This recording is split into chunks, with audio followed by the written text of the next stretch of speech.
Hi, folks. Welcome to another episode of Film Study. This is Ken McKusick, and it's time for the Know Your Foe episode for the Browns game already. We're still recovering from that horrible loss against the Chiefs, but let's look forward. Let's set our eyes forward for a moment as we talk to Jake Burns of Browns Film Breakdown, one of our favorite guests, one who's on here every year, knows the Browns inside and out. Jake, how are you doing? Ken, I'm good. I'm great. I'm happy to be here. I feel like you and I have been, it's like year 4 maybe doing this now. We've been having some fun over that time frame. It's a fun division rivalry it's turned into as the Browns have started to get a bit more competent. You mentioned the heartbreak of week 1. We'll talk about it. Browns fans and structure here in a pretty similar spot, a rough week 1 loss. So yeah, we're feeling a lot of the same way, but you know, like you said, you can't really go back and rewrite what happened. So the sort of sentiment on our side is the same thing. You pick it up, you move on, and it's a marathon happening here, not a sprint. Yeah, there you go. So the Browns, as I think most people know, lost 17-16 to the Bengals. Forget where that game was, in Cincinnati, right? No, that was in Cleveland. That's bad. Okay. Let's start off in this turbulent offseason for the Browns. I don't want to spend too much time on the Myles Garrett contract, but it was a big, I wouldn't call it a distraction. Maybe for the fans it was in terms of what was going on. But what was your take on the path and the eventual outcome? Yeah, good question, Ken. I think it's hard to gauge whether Miles was pining for more money. Like, he was going to get money no matter where he went, and the Browns were always going to pay him too. So like, it is we watch what happened with Micah Parsons, which is not entirely similar. There's a younger player, more of the appropriate age to make the type of trade that you saw Green Bay make. But like, the Cowboys don't really live in the financial way the Browns do, which is a lot of the void years, pushing cap down the line structure. The Browns, long story short here, is that the Browns, if they would have traded Myles Garrett, and the contract or the cap ramifications of doing so would have actually made it hard to field a team of 53. Mm-hmm. So he could want out, which I think he did. I do think he wanted a fresh start at 29, still in his prime. And I think he was fed up, and I still think he's kind of fed up with the lack of an answer at quarterback. But like, I digress. That's a different wormhole conversation. But they didn't move him because they just couldn't. And if they did that, they would ruin the next 2 years of even fielding a competent team, and then the cap ramification of him on top of Deshaun Watson. So I think what happens here, Ken, is it's a lesson to specific players. This is a small percentage of players who are the elite of the elite, about when you tie yourself to a franchise who operates this way, about, hey man, you're really tying yourself to this place. You cannot get out, because Miles' agent and Miles had to know. They're not dumb people. Like, they know how the cap works in the league. So he's doing this, he's out in front of it. And like, I think it gets to the point where the Browns say the same thing to him for the 17th time, which is, hey man, we can't trade you because it kills us in these 5 ways. We can't do it. We'll pay you top of the money, or top of the market money. Now, we've since seen 2 players surpass that dollar figure, but you know, the Browns do a lot of things well. I think one of them is paying their people early. There's also a slew of things they don't do well. So like, Miles was always going to get paid. I think he did one out, Ken, long story short, but they couldn't do it. The way they structure these contracts, like Grant Delpit, and you know, I know Jeremiah Owusu-Koramoah is not playing this year, but Denzel Ward just restructured. There's a lot of moving parts they do because of Deshaun Watson, and it was regardless of whether Deshaun was working out or not. They're now in a spot where they know they can't push his cap down the line in another deal, so they're just like up against it. How do we navigate what is ultimately probably going to be a $70 million Russell Wilson like cap hit for a year that's coming with Deshaun Watson? It's coming. Right. Yeah, and the Browns, in terms of total void years as a percentage of the cap, are at about 140%, if I recall. Last I looked, so it's scary. That's national debt level, a lot higher than it actually. But it's about probably is about what the U.S. national debt is as a percentage of GDP. That's fair. Let's take a look at the draft here for a minute, and we'll finish with the quarterback situation, because that obviously the last draft pick went a quarterback. But take us through quickly the draft picks. Yeah, they selected at the top of the draft. They did the biggest move, and we'll see. It takes years to solve this. They move out of 2. They get a pick for next year's 1 from Jacksonville. They move back just slightly to 5. On the surface, I like the deal. Ken liked it at the time. Even though I really liked Travis Hunter, I understood at the time gathering a pick, more ammunition. The only way the Browns get out of their current, whether they can be a long-term contender or not, is if they get a lotto ticket at quarterback. They find the same Baltimore lotto ticket in some place in the first round at quarterback, and you find that answer. So getting more ammunition to do that was the crux of the deal. So they'll have the Jacks pick and they'll have their own pick. Correct. And one of the primary competitors for the top quarterback in next year's draft will be the Pittsburgh Steelers, who probably will have 2 number 1 picks to trade. It seems like the Browns are in a better position to move up if that's what they want to do. It should, yeah, it should be that way. I mean, I think Pittsburgh is going to win enough games to still do what they do and get to 9-10 wins. And ultimately, that's, again, a whole other conversation. But I do think you're right about that. The Browns will have more ammunition to do that. There's somebody else had another, was it Seattle? Who else? Someone else scooped up a second first-round pick because they let the Falcons come up and take that pick. Was the Rams, maybe, Ken? I can't totally remember, but someone else. There'll be a couple for doubled up first round pick contenders in next year's draft. So, but that's the plan. Cleveland just needs to give themselves more ammunition to be able to do something meaningful at quarterback next year. A lot to be decided on whether that will be there to do. We'll see. They go Mason Graham at 5, a big swing on a defensive tackle. That's a 5th pick, is a huge investment. I like Mason. He's been fine so far. I think there's a lot to like. He's a refined pass rush or a run defender who is not overly physically imposing, but is a very cerebral player at the position, understands how schemes work, how to cheat things, how to get where he needs to go. So he's been fine. I like him early on. The next pick was the additional 2nd-round pick that they gained from the trade with Jacksonville. Actually, excuse me, that's not the next. Next one's Quinshon Judkins.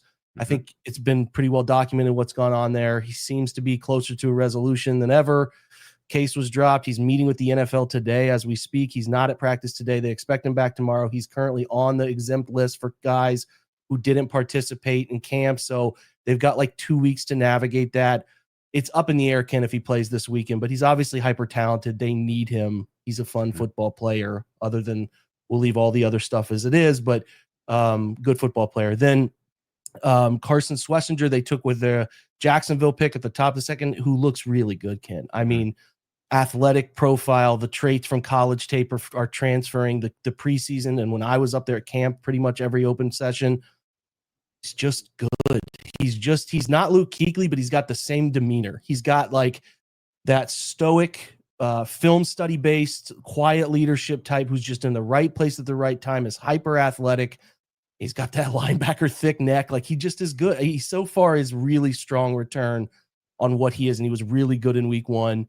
And then they go Harold Fannin in the 3rd round, who had a fantastic debut, a hyper productive Bowling Green tight end who I considered the Isaiah Likely to David Njoku and Mark Andrews situation.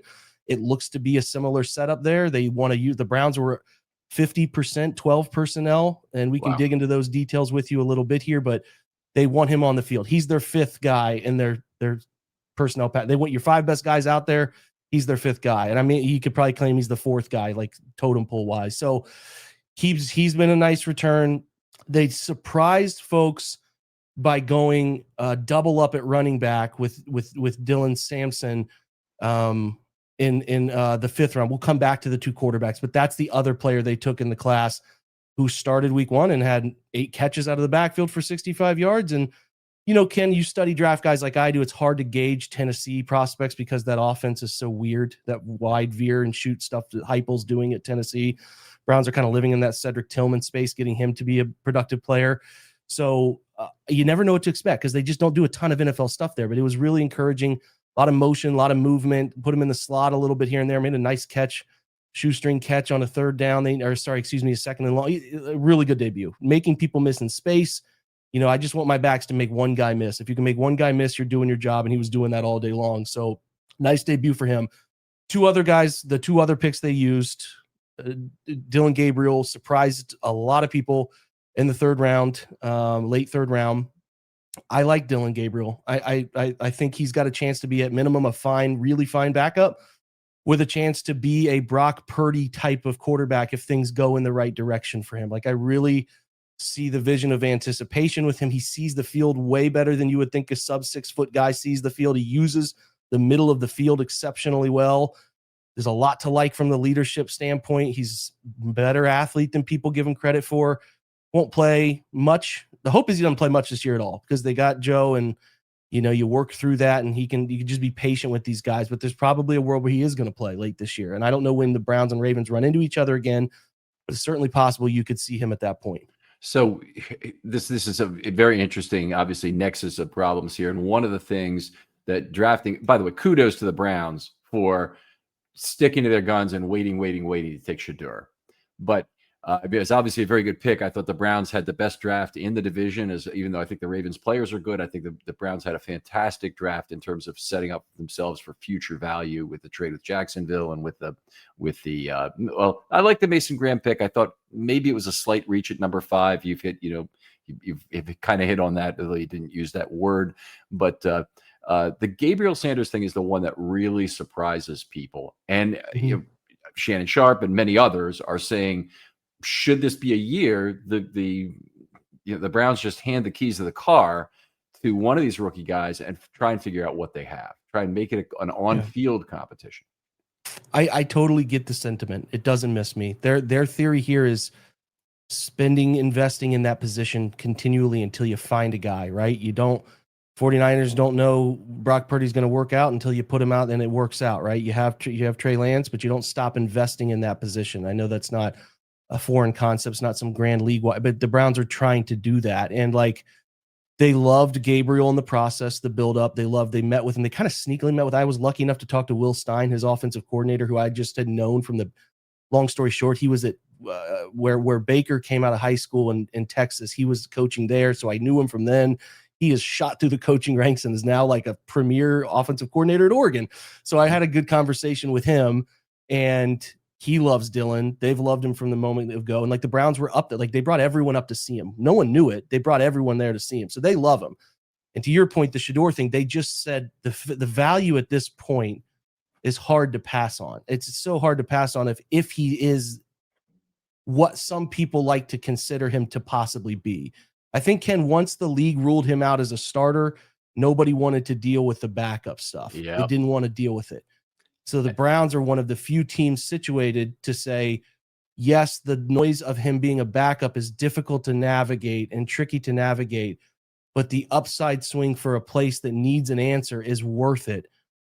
That's why he's a Cleveland Brown. I don't have an answer on whether that ultimately becomes something. He still has some of those traits that came up in the preseason where he drifts in the pocket. He holds onto the ball too long. The processing is slow, and everything I gather from people inside the building and more, Ken, is the whiteboard stuff, the playbook knowledge, the nuances of getting in and out of it just is something Dylan's better at initially, which for an older guy in multiple college systems should not be a surprise. Okay. So if you think about how the draft, the Browns have set up their draft capital, it looks like they could reset again next year and get draft capital pushed from 26 into 27 if they wanted to do that. Yes. But for 26, they're set to make a big move at quarterback if the right guy is there. With that the first pick of the draft, frankly, because I think they've got the ammunition to go get it if they as it looks right now. They probably will not have the pick themselves, would be my guess. I think this team is too talented to finish at the very bottom of the entire NFL. I'll say, to answer your last question, because I didn't really answer it, which is those rookies seeing the field, Ken, is probably dependent on how well they do to start. Let me be delicate with this. The Browns are in a weird position. They're not the Saints in this situation, where the Saints have such a different varying stages of veterans. Their guys are not, I'm not trying to be disrespectful to the Saints, but they're veterans, and a lot of their young core, you can see what they're doing. The Browns are living in a world where they have Myles Garrett at 29, Denzel Ward at 27, Grant Delpit at 27. And if JOK was healthy, he'd be 24, 25. They have a good nucleus that you can't just tell your guys, we're going to punt the season by playing a quarterback, trying to work out 2 rookie quarterbacks taken in the 3rd and 5th round. That's a dangerous world to live in with veterans who want to win. Obviously they know they need the right quarterback to go the places they want to go. But how do you get in front of a core that has a lot of talent? Joel Bitonio is going to be a Ring of Honor player, Jack Conklin, Wyatt Teller, and say, hey guys, yes, Joe has been the best player at camp. You have a familiarity with him, but we're going to actually just try to work through rookie quarterback growing pains this year and try our best and stick your thumb up and think your guys in that locker room are going to buy into that. So that's where I think, Ken, the conversations around the table in Berea are like, we just have to get ammunition to do the aggressive thing if we are a 5, 6, 7 game winner, so that we're not backs against the wall and have no choice here on a quarterback. We have to get some, even if we love, they might have been in love with Travis Hunter to the millionth degree, but they know that the quarterback pathway is the only answer. And if you look at the roster, it's hard to tell your guys, hey man, we're not going to be able to do that for you this year. So just, buckle up, take it easy, and try to lose games. Like, you just can't live in that world. Whereas some teams, it's pretty organic because the talent level's not there yet. So that's the juxtaposition. I do, though, Ken, think organically they do find chances for these two rookies, probably Gabriel more than Sanders, but hell, you never know. The Browns brought Bailey Zappi to Baltimore last year, late in the year. You never know. So, like, if the season goes sideways, there's a chance they do get some answers about these rookies, but it would take an unbelievable stretch of games from, say, Dylan Gabriel, hypothetically, or Shador, to make me not want to still get a quarterback in the first round of next year's class. It's early. This could all cater for the group of quarterbacks next year and it turns south, but like, it's hard to move me off that move next year. Okay. Let's project ahead 3 years. Okay. And who's a quarterback for the Browns in 2028? Okay. It's a drafted quarterback. It is. Yeah. So I was going to ask you to give a percentage on each, to Gabriel, Sanders, or a drafted quarterback in either 26 or 27. Yeah, that's a better way to go about it than my answer. Yeah. I think it's high.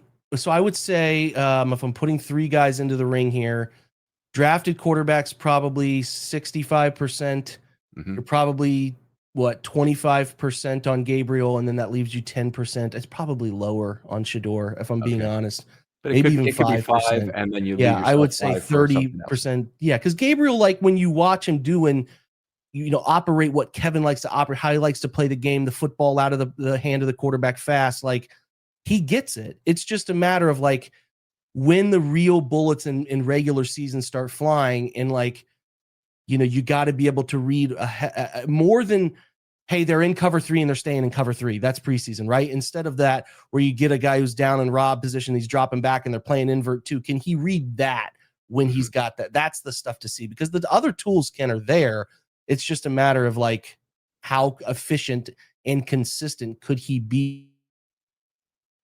Okay, you're on mute here. Yeah, sorry about that. Yeah, how efficient and consistent can he be doing that? That's the question. All right, we got to move on because we have limited time today, but that's fantastic detail on what's going on with the quarterback room there. Let's talk about the state of the offensive line. They gave up a lot of pressure versus Cincinnati in that first game. What went wrong? Well, Ken, they're old. They're old. I don't know what other way to say it. Like, they're got, like, you know the names. They've been around. Wyatt and Joel and Jack Conklin and Ethan Posick, who fit in pretty well as a natural replacement for J.C. Treader. They've been here and they're in their 30s, and they've all kind of dealt with major injuries. And it's like, I equate it to when, like, LeBron at 40 is picking his spots in a game where he plays hard and where he doesn't play hard.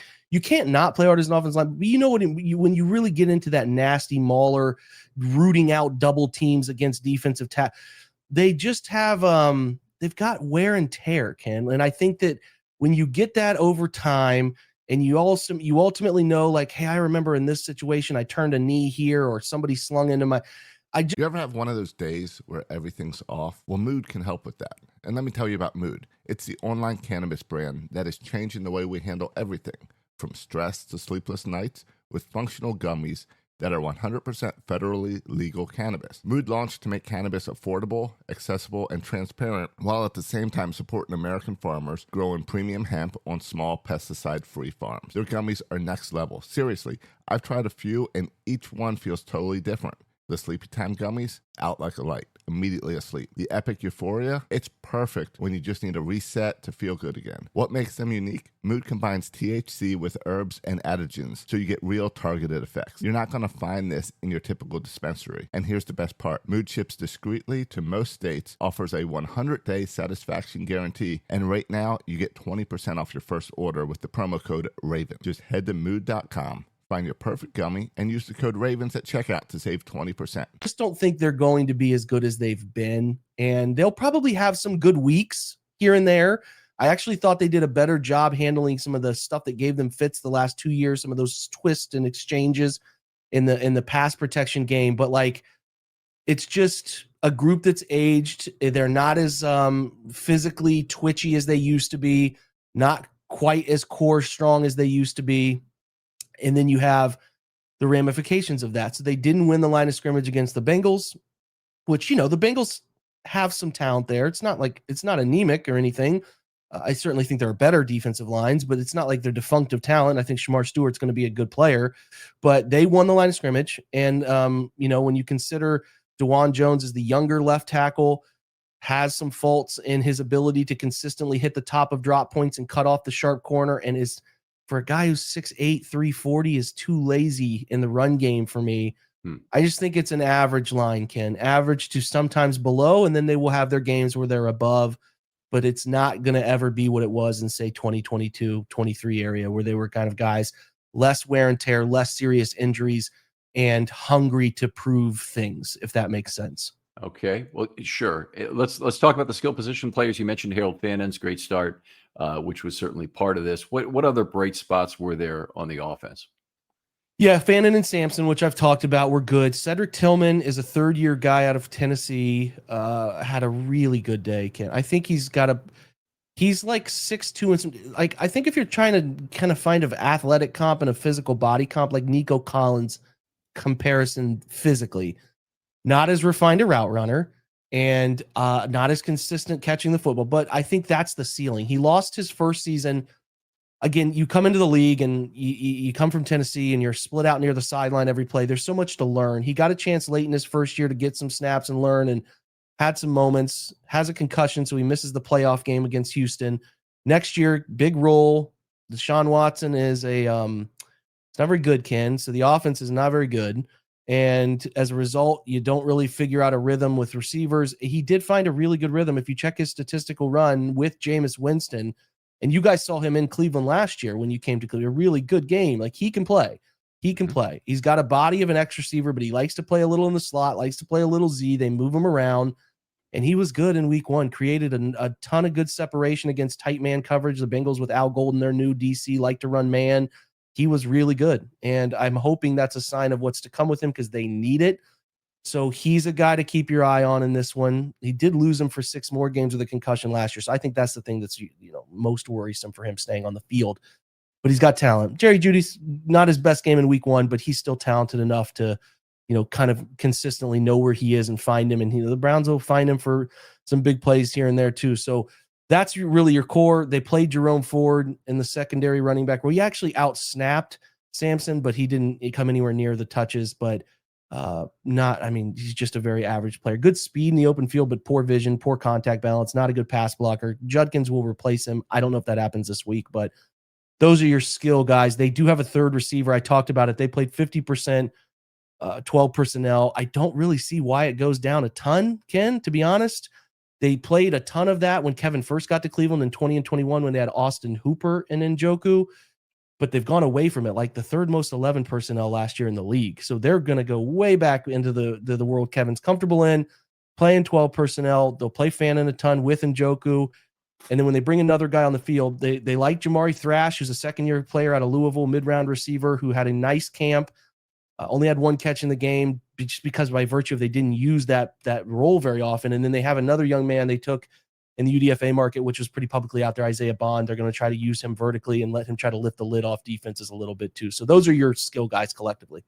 Okay, so this is a really interesting game, because the Ravens have typically been the heaviest team in the league since actually Roman got to Baltimore, and in this game they were as light as they've ever been. They only had 3 tight ends / fullback active, and they played only 1.67 per play, which anybody else hears that number, that's, oh my God, 1.67 per play. That's like the most in the NFL. Well, the Ravens have been, 2.3 a few years ago. So it's totally. This could be one of the first games in Ravens-Browns rivalry in a very long time where the Browns played heavier than the Ravens, from what you're saying. Yeah, they'll use Fannin all over. He doesn't just play Y. He's a slot guy. He got in the backfield for 3 snaps. He got in they used him as a wildcat quarterback too. Kind of like, I mean, they used him like Tyler Warren, kind of as the same type of player where you're putting him in line, you're putting him in YY looks with Njoku in the wing, and you're putting him in the slot. They'll put him outside wide. In the preseason, he had a glance touchdown on a high red zone throw from about 20 yards out. So like they'll use him everywhere. They'll put him at fullback and have him be a lead blocker. He's a chess piece for them. So yeah, he'll be out there a ton. They'll have to figure out how to deal with him. That may be a Kyle Hamilton assignment in this game, given how that's going. Be my guess. Yeah. All right. Okay. Tell us a little bit about the secondary and their current state. Yeah, they lost Martin Emerson, which is a name your folks should probably know. He started for 3 years. He tore his Achilles late in camp. It was a big bummer because he was in a contract year and high hopes. But at the same time, Ken, it moves Greg Newsome back outside, who'd been in the slot. For the run of Emerson's tenure with the Browns, he'd been in the slot, where Newsome in his rookie year was really good outside. And the relationship going forward was like, what's Newsome? They're going to could they trade him? There's been a lot of that going on for a while now, maybe 2 years. And then he's back outside and he was really good, man, like extremely good in week 1. And I don't want to call an injury a blessing in disguise, but like Newsome is a very young corner who fits best playing outside, contain roles in the run game, sticking his nose in there minimally to try to tackle. He was good. I think that's the pathway. And if it clears this up for the Browns in a serious way, then I'm open to it. I think I'm encouraged by it because they held Jamar Chase and T. Higgins under 60 yards combined. Like they were good. Newsome made a play up the left sideline on a fade ball, reaching his hand back through the catch point on Jamar Chase. As good of a one-on-one teach tape play as I've seen. So they are good at the outside corner. They have a safety core they like to play. They like Ronnie Hickman, who's a UDFA from Ohio State a few years back. He's in year 3 now. They like him a ton. He's gotten better. They play him at the free safety in post position often. Grant Delpit, who's been around for a while now from those LSU teams with Patrick Queen and all of the guys, right? He's a chess piece for them. They'll play him in the slot. They'll play him in the box. He doesn't play deep often, but in cover 2 looks and predictable pass, they will. But he'll come down and play the slot. Then they'll also play a third safety veteran, Rayshawn Jenkins, who's been around the league for a while, Jacksonville and some other locations. So he'll play. On the bench is like a DeMonte Casey, an old AFC North Steelers player. They got some there, but that's the core.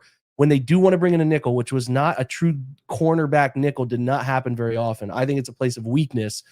Cam Mitchell is around, but he only played 9 snaps. They played 6th-round pick Miles Harden in that role, like 19 snaps when they brought him on the field, Ken. Yeah, it looks like they played a mix of big nickel and regular nickel.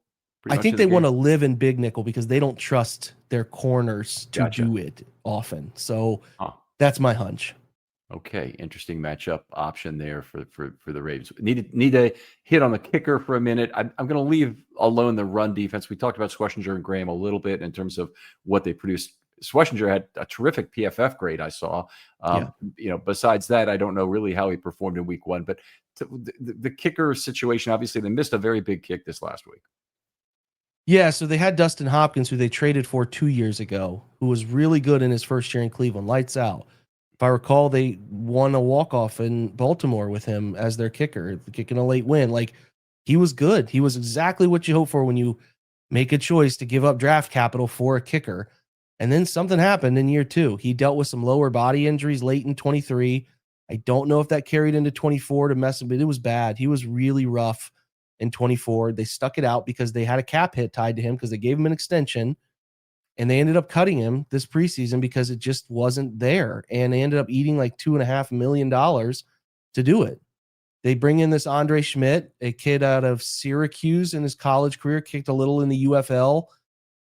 To his credit, Ken, he was making everything. And to his credit, in the first half, he made everything. They had 10 points on the board. He made a 45-yard kick on the way into halftime, and everyone's happy. They come out. The Browns score to go up 16-14 to start the second half after a long drive. He misses the extra point. Whatever.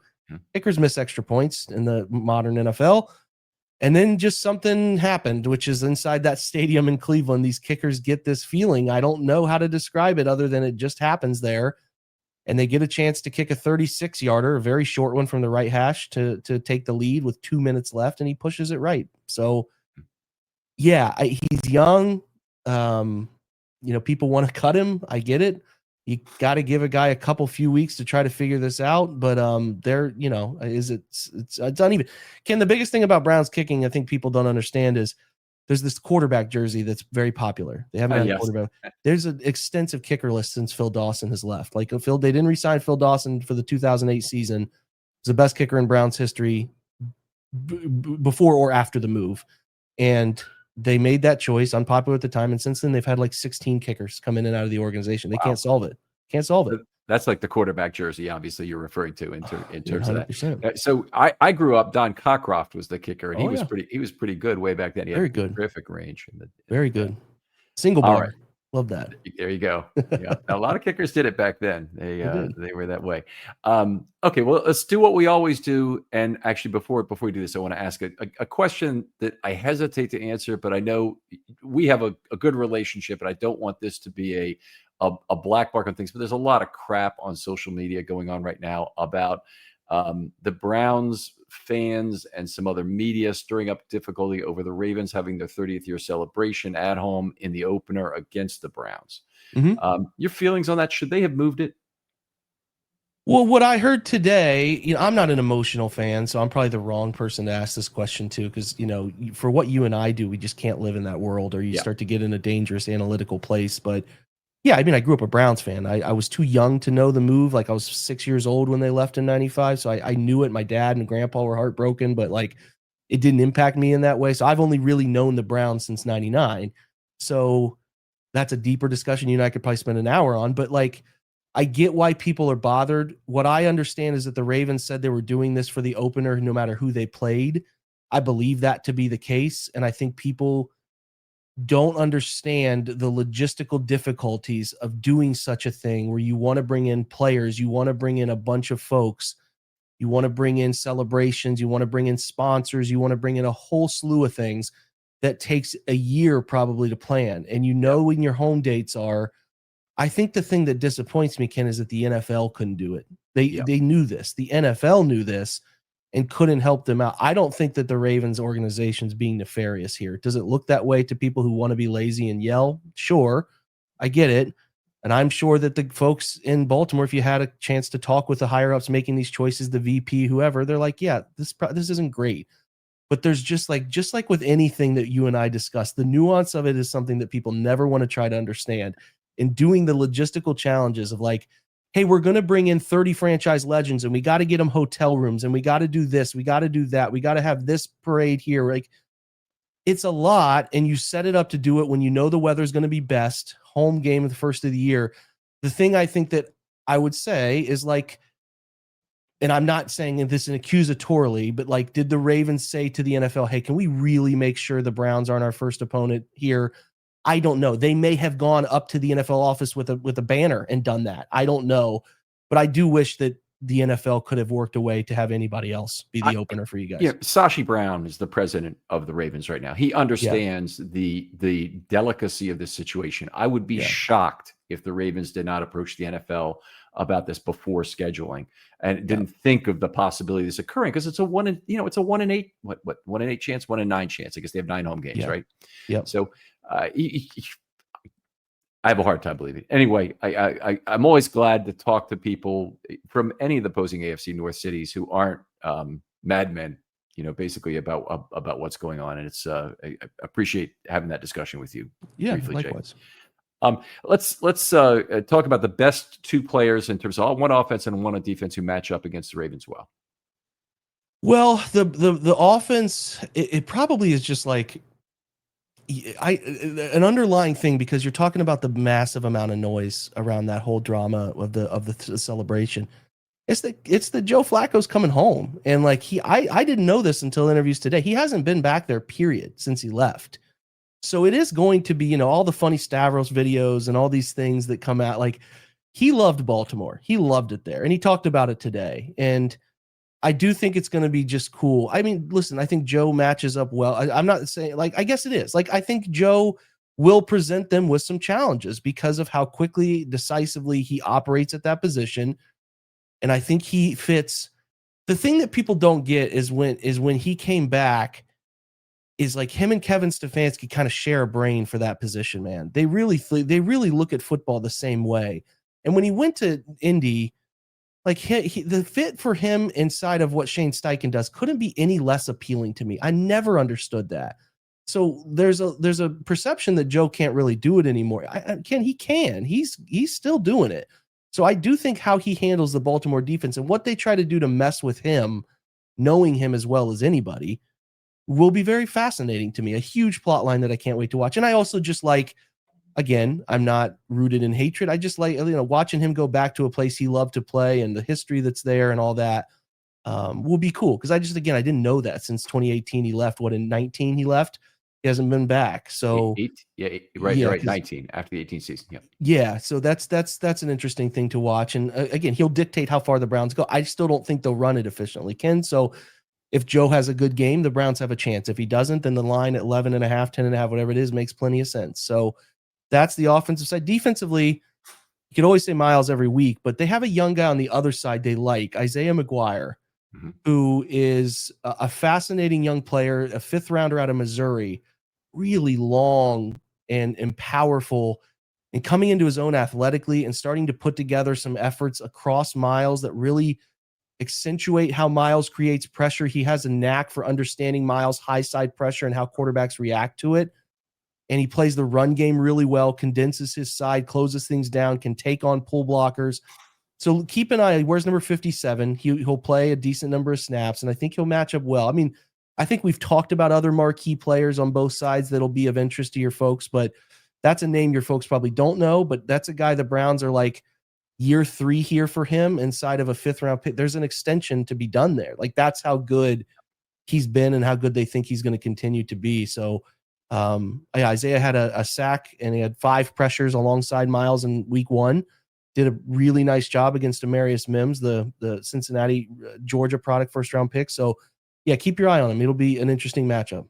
That's a good choice. Roger Rosengarten, I don't know if you know, had kind of a tough first week, as I scored it anyway, against his various opponents, but he got a lot of the Bills' good pass rushers on that side with Bosa and Rousseau taking some snaps, and even Ed Oliver, he had to try and block a few times. So I think that's a very reasonable, good matchup pick. Jake, really appreciate having you on. It's always great to talk football with you. Tell folks where they can find your work. Yeah, it's the same as it's been. Browns Film Breakdown. We just run a Substack site, so you got an app that comes with it, a community of people, and a chat opportunity. And really, Ken, we've done this so long now. I don't know if this has been the same experience for you, because Browns fans can be a little bit of hard-headed group, but I've had some Ravens folks who follow me because we do these, and I always enjoy those conversations. So yeah, we don't do much for free because we don't do any ad-based stuff. We're a completely subscriber-based site. There is a daily newsletter we do that is free. So if you just want to kind of side-eye what's going on with other divisional foes, it's just brownsfilmbreakdown.com. You put in your email, and there's a little email sent to you every day with some stuff about what's going on in our world. But yeah, I mean, that's about it. And then at JakeBurns_18 on Twitter, and then the at BrownsFilmBDN Twitter account kind of keeps you on those social media sides. Okay, outstanding. Highly recommend Jake as a follow. He's one of the most informed Browns people, and that's not only a fan base but a media group that's extremely good. So saying that means a lot, about Jake. Other folks out there, thanks for listening. As always, I'll just ask you, like and subscribe if you're on YouTube, and tell another person about the podcast. As always, we have terrific growth, and we want to keep that up. Please tell that friend or show them how to listen directly off the website if possible. Jake, thanks again for coming on. My pleasure, Ken. And we'll talk to you next time on Film Study.